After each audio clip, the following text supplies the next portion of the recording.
Paz do Senhor, queridos, de volta aqui em continuidade a nossa temática Mulheres Desenroladas da Bíblia. Estamos no primeiro ponto abordando no que diz respeito à fase de o grande contraste, ou os contrastes entre as mulheres enroladas e as mulheres desenroladas. Estamos usando o livro dos Reis, o segundo livro dos Reis, capítulo 4.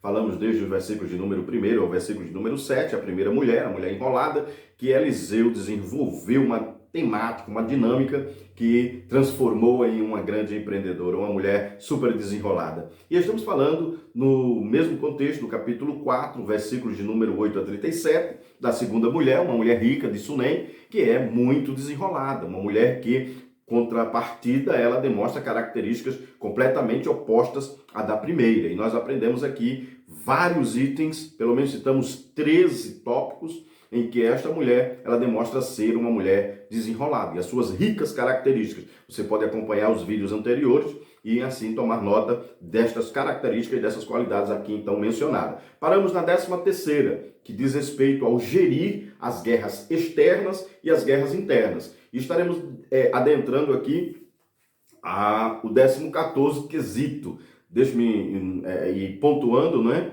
E de maneira que você possa também aí pontuar e fazer as suas anotações e aproveitar, porque esta temática ela é enriquecedora, não se limita nisso, a Bíblia é uma fonte que jorra constantemente, e eu tenho certeza que você está ouvindo e está tendo maiores descobertas do que eu, não é? Vai tomando nota aí, Deus vai lhe dando uma dimensão maior. Se você examina as Escrituras, se você acompanha nas entrelinhas, você vai tendo aquilo que também o Espírito do Senhor vai colocando na sua mente, vai dando a iluminação divina e maiores esclarecimentos. Não se limita àquilo que eu estou apenas falando. Isto aqui é apenas uma gotinha de água no oceano. Tenho certeza que se você adentrar mais profundo nas Escrituras, encontrará ainda maiores qualidades na vida desta mulher, maiores e verdades que o texto está emitindo, emanando, que está emanando do texto, que isso aqui é exegese, isso aqui não é uma exegese, não sou eu que estou colocando no texto aquilo que eu penso, é o que o texto está me informando, ou nos informando, é o que o texto está nos dizendo.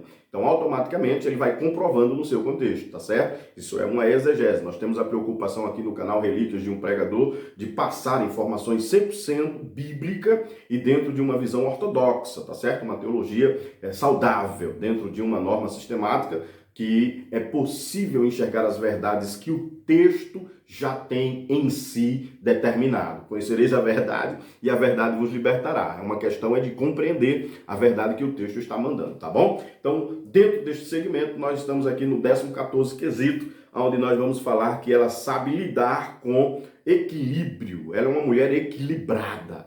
Dentro do seu equilíbrio, ela sabe lidar com as situações de perda. Observando o contexto de que após o menino nascer, a Bíblia diz que ele cresce e depois que está grande, ela leva, ou melhor, o seu pai o leva para trabalhar. E o menino adoece, como qualquer outra criança, principalmente o sol daquele dia ou daquela época em que ele estava vivenciando, possivelmente um sol caustigante, e o menino teve então uma reação contrária ao ponto de desmaiar no campo onde seu pai estava, e aí então nós observamos que o pai manda os empregados levar-lhe a sua mãe. É mais uma vez aqui a prova de que ela é uma mulher completamente desenrolada. Nós podemos observar isso desde o versículo de número 18 ao versículo de número 23. Nós observamos de que quando o seu esposo percebe que o menino está passando mal, ele o envia direto para a sua mãe. Então mostra que ele confia nas qualidades, nas características da sua esposa, no potencial que ela tem. Então cumpre-se aqui, inclusive, o que diz o proverbista. No livro dos Provérbios, no capítulo de número 31, se não me foge da memória, há uma expressão que o coração do homem, do seu marido, está nela confiante, constantemente. Então, a mulher sábia, a mulher que é a dona de casa, segundo o proverbista, ele diz que o coração dele está confiado na sua esposa. E é interessante nós observarmos esta veracidade, esta verdade, que o esposo manda porque ele confia de fato na mulher que ele tem. De fato, ele confia nas qualidades da sua esposa.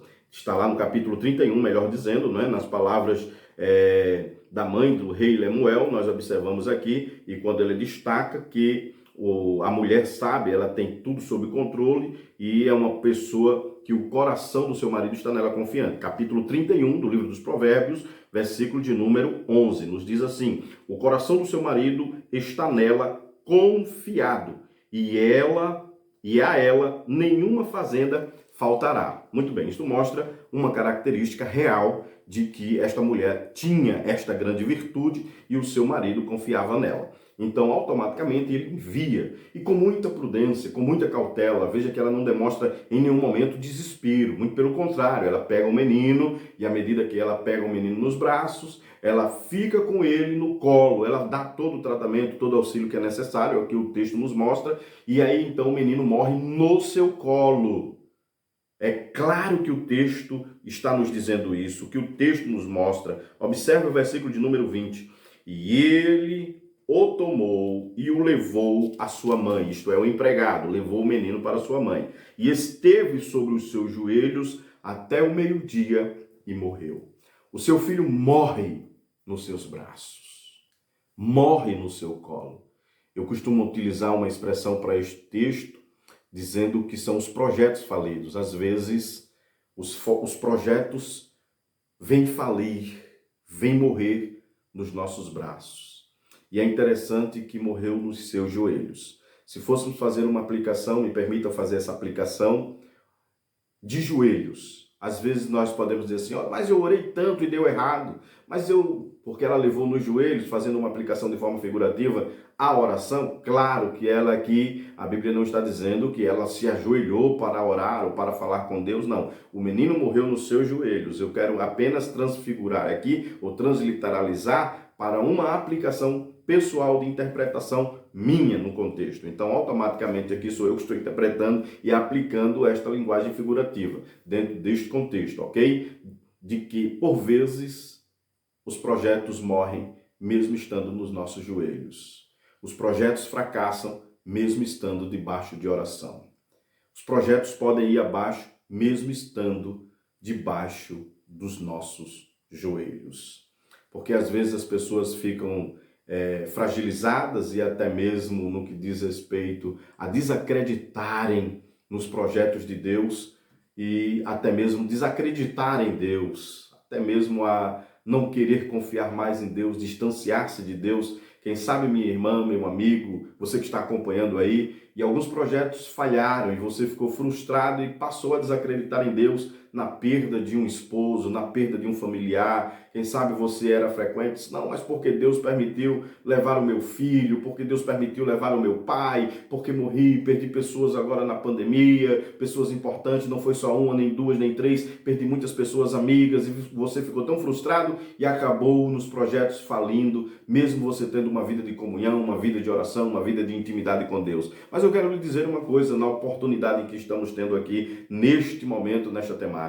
Eu quero lhe dizer que os projetos falidos para nós não estão falidos para Deus. Ele tem empreendimentos maiores e poderá nos surpreender. Quem sabe, se você se aproximar ainda mais de Deus, verá o que é que pode acontecer em meio a tudo isso de bom, porque sempre haverá um propósito maior nas nossas vidas. Porque a Bíblia nos mostra em Romanos 8:28 que todas as coisas contribuem para o bem daqueles que amam a Deus e que são chamados por seu decreto. Então eu tenho certeza que às vezes Deus tem algo maior e a nossa mente não alcança. E você pode ser nesta hora, neste momento, atraído por estas palavras e passar a compreender que os projetos que faliram para você talvez não tenha falido para Deus. Basta apenas que você se volte e se aproxime de Deus e verá o que Ele está em uma visão maior preparando para você e para a sua vida. Dentro do contexto, voltando à temática, nós observamos que o projeto, o seu filho, é um projeto que Deus lhe deu, não estava nos seus planos, mas foi Deus quem lhe dera, foi Deus quem lhe deu, foi o Senhor que proporcionou isso na vida dela quando ela já nem sequer almejava, já nem sequer esperava.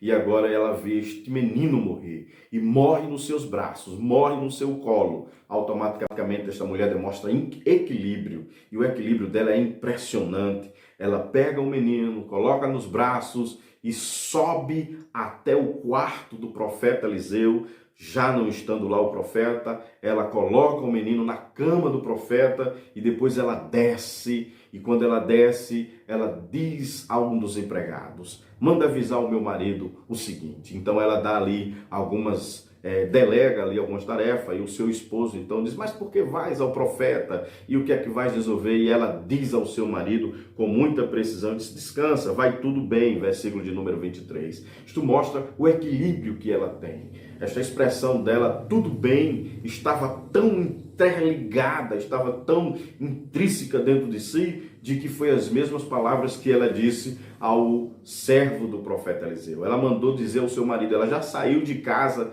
dizendo, ela com um grande problema, com uma grande dificuldade, com uma grande perda, talvez uma das maiores na sua vida, talvez não, a maior da sua vida. Então ela perde aquilo que ela tem ganhado maior apreço, porque Deus deixou o projeto crescer. O menino poderia ter morrido até mais novo, mas não, Deus, a Bíblia nos mostra que o menino cresceu, até foi trabalhar com o pai.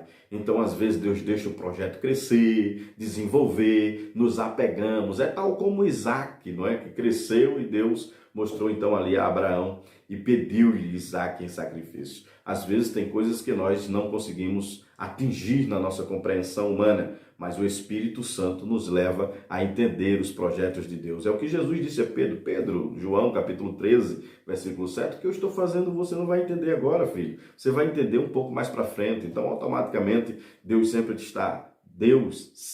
está e estará um passo ou mais passos à nossa frente, tá certo? Então, dentro deste contexto, ela mostra equilíbrio. Estamos falando aqui, pelo menos, da 14ª característica que esta mulher demonstra na sua vida desenrolada.